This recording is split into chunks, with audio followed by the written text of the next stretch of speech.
Kanoa is the owner and founder of Baja 1, 2, 3. With no disrespect to the competition, to me, the leading real estate agency in the north, in Baja California. And Kanoa and I share a lot of values and concerns and standards, and we really sit idle at any spot. There's always something that's busting in between our ears, and it's much more than thinking about what are we going to have as a meal. Why? Because what motivates us, and I believe I speak for the both of us, is that we try to provide the best services available to our clients with the diversity, cultural diversity, where they come from, what it is that they expect. So without further ado, I give you Kanoa. Kanoa, welcome. Good afternoon. Well, thank you very much for that great introduction. I really appreciate it. And Rafael, I want to say that it goes both ways. I've been following Baja Legal Advice, and I became a big fan of yours from the beginning, because there's nobody out there putting the information that is putting out factual, accurate information like you are regarding real estate in Mexico. And there's a lot of room for people to all these rumors and all these things about what's going on. And when you put information out, you're going, this is what the rules are and this is how it is. And I think that we shouldn't take that for granted, and we should read. And I want to say thank you very much. I've learned so much from you from reading all of the information, everything that you put up. And I am really honored to be able to do this with you too, because like you said, I think we both have the same desire, is to educate the clients out there so that they can come from a position of strength when they're making their choices, and being able to understand how the real estate game is played down here, and they can understand what level of risks they want to take or not take according to what the rules are. And so thank you very much for allowing me to come and do this. And Louis, who's been with me for many, many years, has been helping me navigate Rosarito and Mexico, and has helped me build the business to what it is today. I really appreciate him being here too, to be able to put his 2 cents in, because there's things that I miss, and that Louis always is able to come in and add his perspective, and obviously I'm challenged with the language, so he helps me understand what's happening on the Spanish side of what's going on too. So thank you very much for having me. You don't give yourself enough credit, sir. You're entirely bicultural, and I appreciate all that you bring to us. I'm a beneficiary, not only because of your trust and friendship, but also because I learn a lot, even though I don't think I will ever become a real estate agent. I am happy with what I do find in a niche where there's much use and abuse of the privilege that one receives as a real estate attorney. And doing that, I cannot help but looking over that side of the hedge, the edge in this case, where we share a lot of responsibilities with people in the real estate industry. We being, instead of saying an agent and broker, actually the industry itself.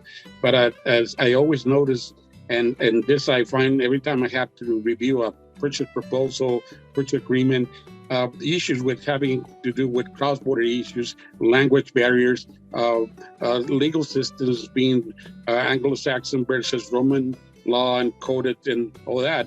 But then again, it's also the standards, or the lack of standards and the lack of ethics, and the assumption apparently of people from North America, be that the United States of America or Canada, where they apparently assume that the standards and the ethics there will prevail in Mexico.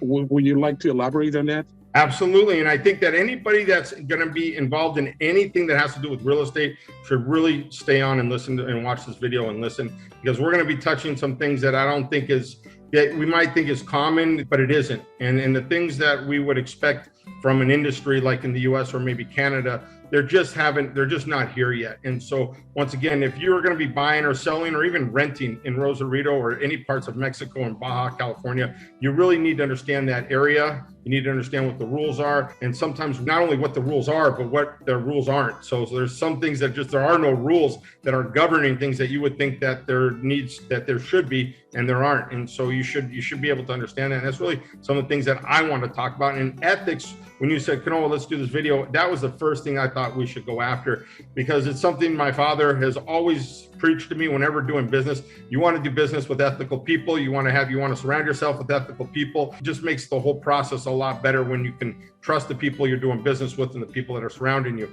And if people don't understand what that is, or don't have that belief of doing business ethically, then you're probably not doing business with the right person, and eventually it's going to bite you in the butt somewhere down the line. So that's why I wanted to pick that topic, and some of them, and as we talk about this, I made a list, and I'm looking down at my list right now, but there's some general topics that I thought we could cover for the industry generally, but then specifically for buyers and sellers, there were some things I wanted to touch on, hopefully. And really, you've written about some of these things, but I really would like to be able to just get into a conversation with you and elaborate a little bit more on some of these. And so that way we can give the people the tools that they need to make this, make the smart choices and pick the right representation for them. When we start talking about doing this together, which I truly appreciate you giving yourself time and Louis helping us both, and I'm truly indebted to the both of you because of your friendship, your trust, and the many opportunities to learn to you. If there was one thing you could change about the industry itself, what would that be? And you're able to. I went crazy on that. It's your show from this point on. I went nuts. You wrote me that in the chat, and I was like, I think I got to like number 16, and I was like, whoa, you just asked for one, and that's funny. It's a loaded question, ain't it? Yeah, it really got me going, because there is so many things that I've thought about, and one of the things that we're actually, and I just touched before I go into that, is right now we're focusing more on building teams in these areas right now, and finding agents to work with more than we are doing the sales and the transactions ourselves. So right now we're looking for ethical, professional people that either know real estate or want to learn real estate, that we're working with to teach them how to be successful in selling real estate in Mexico, and being part of a winning, successful team and doing it the right way. And that's really I want to say my passion right now, is bringing some sanity to this industry, doing what I can to help, create some structure, some consistency, some things that people would expect when they come down here to see with the real estate industry. And this has been a challenge since I got here in 2005, when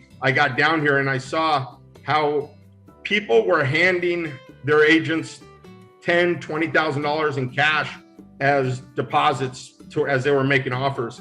And I was and it was mind blowing to me as I was going, wait, the agent's acting as the escrow? The agent is the one holding the money? Is that, and that's just the way they do it here. It's either that or they give it to they're handing money over to people, and I'm going, wow, that's crazy. And that's really where we're on a quest to bring escrow to our area. And escrow it wasn't popular when we got it here. We went up against a culture that was not used to using escrow, but for me, it was the way that I was trained, and that escrow acted as that third party until both sides did what they said they were going to do.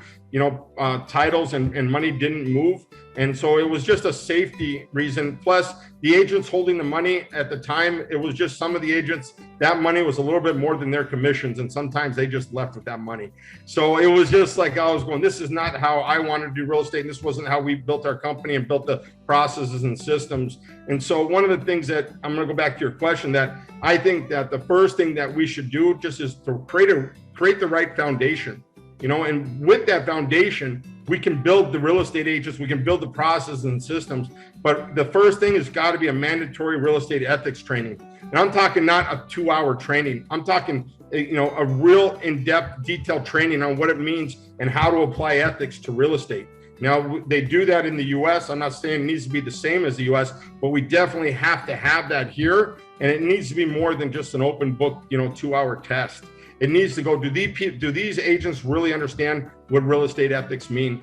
And then having some kind of governing body that oversees it when agents aren't acting ethically, to be able to report those to something that has some kind of teeth, some kind of way of going, wait a minute, you've been warned, you can't continue to do this. If you continue to do this, you're going to be penalized, you're going to get your license taken away, something, or you're going to get notified, you're going to get put on some blacklist, something that when people act unethically, that goes there and has some kind of repercussions, or something that they go, oh wow, I don't want to do that, something that motivates them from following the ethics that they're then trained or been trained on. when we first talked about something about this, and it was months ago, I remember that I was touching on the subject that I see that there's an agency, which is the Secretary of Economy of the state of Baja California, that forces you to have a license. But they are not the governing body. They're just a licensing part. They ask you to pay duties to,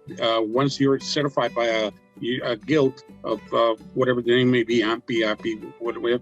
And, but that's basically it, because there's no code of ethics. Yeah, but what does that mean? I mean, you get your license, but you have to behave, to be a good boy, and so that's not even a slap in the wrist, is it? So, but I hear, 𝗵𝗵𝗹 when I touch some toes, particularly in Cabo, and I get majorly, interesting enough, that most of the agents down there seem not to be Mexican.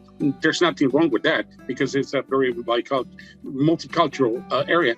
But the issue is, they say, it's just that we have our own code of ethics. Yeah, but what about the consumer? So I'm sure. But even them having their own code of ethics, the 𝗵𝗵𝗹 is only as good as the local association of people that are running that local association. So if you're in a city that doesn't have a good honors and justice committee or a good leaders running that association with either 𝗵𝗵𝗹 or 𝗵𝗵𝗃, there's no repercussions for any unethical behavior. Yeah, and let me ask you this. Have you ever been asked to produce an opinion? I'm not saying legal, I'm just an opinion. And someone says, here's this agreement, and this agent over there had my client or had me sign because I felt that he's the agent, he's supposed to know. So that which he tenders is supposed to be honorable and legal and binding and safe, right?